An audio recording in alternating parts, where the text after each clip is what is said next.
sebab pada masa lalu, sang pangeran tersebut memang sering melakukannya. Masa pun bicara sendiri dengan berkata, akhirnya waktu untuk bertemu lagi akan segera tiba. Sementara Mosa terlihat senang untuk menantikan pertemuannya dengan Loki, keadaan di desa tampak cukup sibuk, sebab para prajurit yang berada di desa itu semuanya sedang bersiap untuk bergerak karena mendengar bunyi trompet dari kepala sekolah Walrus. Trompet itu hanya bisa dibunyikan apabila ada bahaya besar, sehingga ketika para raksasa mendengar suara itu, maka mereka tahu masalah yang serius sedang terjadi. Salah seorang prajurit di desa itu pun meminta semua anak kecil dan perempuan yang bukan petarung untuk masuk ke dalam rumah, demi mengantisipasi seandainya masalah yang terjadi melebar sampai ke desa mereka. Beberapa dari anak-anak dan perempuan di sana pun tampak panik dan langsung masuk ke rumah masing-masing. Beralih ke tempat lain di Elbaf, diperlihatkan Lilith dan Bunny. Mereka berdua juga bisa mendengar suara dari trompet. Bunny bertanya apa itu. Lalu Lilith menjelaskan bahwa sepengetahuannya itu adalah trompet yang menandakan adanya masalah besar di Pulau Elbaf. Sebagai klon Vegapunk yang memiliki banyak sekali pengetahuan, tak heran Lilith tahu soal hal ini. Dengan begitu, dia dan Bunny pun langsung bergerak menuju ke arah suara tadi. Kemudian, diperlihatkan lokasi pesta di desa barat yang sudah kosong, karena semua orang yang awalnya ada di sana telah pergi dalam dua kelompok. Ada yang pergi ke wilayah yang terbakar untuk segera memadamkan api akibat ulah petir Loki, dan ada pula yang pergi ke sekolah Walrus karena suara trompet. Di pelabuhan dekat desa tersebut, terdapat kapal bajak laut Giant Warrior yang sedang terparkir. Seperti yang kita tahu, di kapal itu ada Kuma yang sedang dalam keadaan tidak berdaya atau rusak. Sang cyborg itu telah terluka parah dan berusaha keras untuk melampaui batasannya ketika berada di Pulau Egghead yang lalu, sehingga wajar keadaannya sekarang cukup memprihatinkan. Tiba-tiba, ada seorang raksasa misterius yang naik ke kapal bajak laut Giant Warrior. Di sana, dia melihat Kuma dan menyebutnya sebagai Buccaneer, karena memang Kuma berasal dari ras tersebut. Raksasa misterius itu pun mengangkat tubuh Kuma kemudian membawanya pergi. Entah siapa raksasa ini dan apa tujuannya membawa Kuma, tapi tentu hal tersebut akan menjadi persoalan baru dalam cerita di Elbaf ini.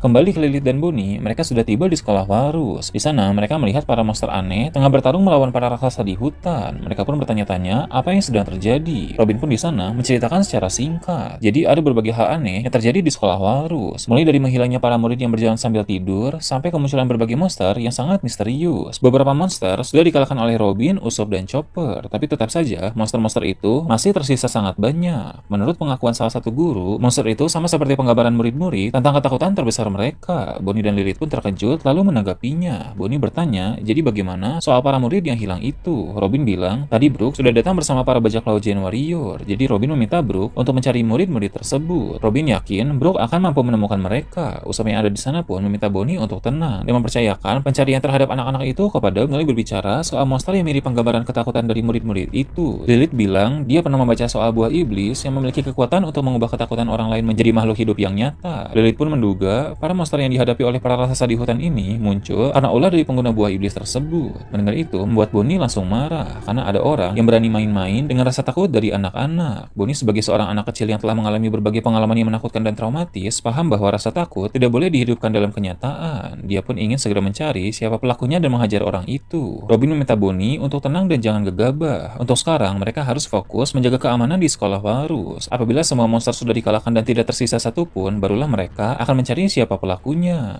Robin juga sebenarnya menaruh curiga kepada Ainge. Mengapa seorang guru sepertinya menyuruh para anak-anak raksasa menggambar ketakutan mereka? Ada indikasi bahwa Ainge sebenarnya sengaja menyuruh anak-anak itu menggambar semua ketakutan mereka, karena itu bagian dari syarat untuk mengubah ketakutan itu menjadi nyata. Jika dugaan Robin ini benar, berarti Ainge adalah pengkhianat Elbaf dan bersekongkol dengan para ksatria suci, sehingga dia menyuruh anak-anak menggambar ketakutan mereka agar Somers bisa mengubahnya menjadi kenyataan. Ditambah lagi, Ainge tidak terluka sama sekali, padahal Wolfie yang sama-sama guru yang sedang mengajar di sana, tubuhnya terluka sangat parah akibat diserang oleh kesatria suci. Tak lama kemudian, Brook datang membawa anak-anak raksasa. Seperti dugaan Robin, dia berhasil menemukan mereka, bahkan bisa menyadarkan mereka dari tidur berjalan memakai kemampuan musik yang dimiliki oleh Brook. Meski begitu, dia menceritakan bahwa tadi sempat ada masalah, sebab muncul seorang musuh kuat yang mencoba menghalanginya. Brook tentu memberi perlawanan, tapi dia sangat terdesak. Untung saja, Jinbei yang telah selesai memadamkan api muncul dan menghadapi orang itu. Cerita lalu berpindah ke tempat Jinbei. Orang yang dihadapi oleh Jinbei saat ini adalah ksatria suci Gillingham. Gillingham merupakan ksatria suci yang mengakibatkan para murid itu berjalan sambil tidur, sehingga dia langsung datang ketika dia merasakan murid-murid tersebut sudah tersadar kembali akibat ulah dari Brook.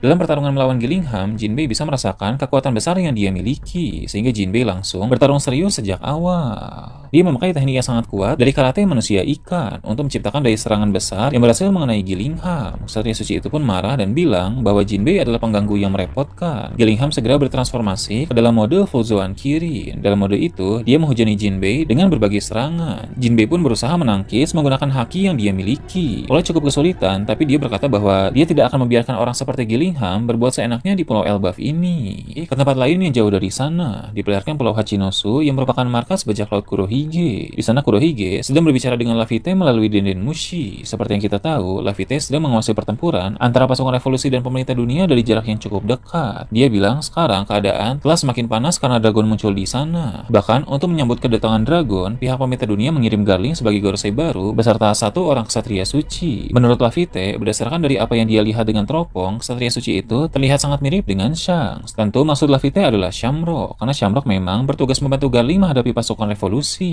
Kurohige pun tersenyum dan bilang, sepertinya itu adalah saudara kembar Shanks yang dulu sempat dibicarakan. Jadi rupanya Kurohige sudah tahu bahwa Shanks memiliki saudara kembar yang menjabat sebagai ksatria suci. Kurohige bilang, ini adalah situasi yang sangat bagus dan mereka harus mencari celah untuk mengambil keuntungan dari konflik tersebut. Dia meminta Laffy untuk tetap memantau keadaan, sementara dia akan melakukan persiapan di Pulau Hachinosu.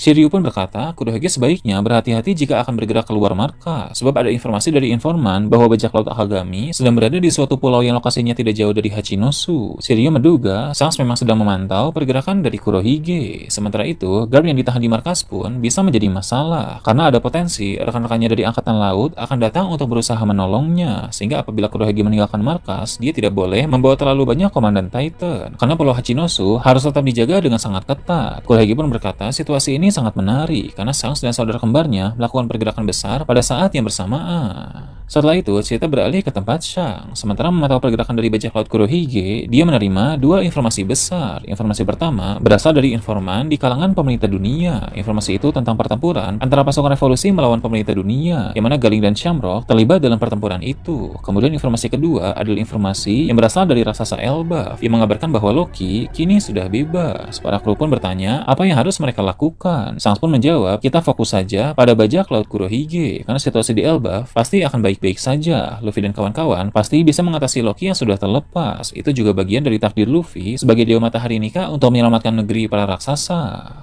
Kemudian cerita berpindah ke lokasi pertempuran antara pasukan revolusi melawan pemerintah dunia. Di sana tampak ada banyak sekali kapal, baik dari pihak pemerintah dunia dan angkatan laut maupun dari pasukan revolusi. Namun tentu ada perbedaan jumlah kapal yang cukup besar di tempat itu, karena pemerintah dunia dan angkatan laut memiliki jumlah kapal dan pasukan yang lebih banyak dari pasukan revolusi. Kedua belah pihak itu pun sedang saling menyerang dengan sangat sengit. Dalam pertempuran tersebut ada momen di mana Shamrock menggunakan pedang Cerberusnya untuk melancarkan serangan jarak jauh ke kapal utama pasukan revolusi. Serangan itu sama seperti yang dia lakukan terhadap Loki, di mana kepala-kepala dari Cerberusnya terbang sambil mengeluarkan pedang dari mulut mereka masing-masing untuk menyerang target. Dragon tentu tidak tinggal diam.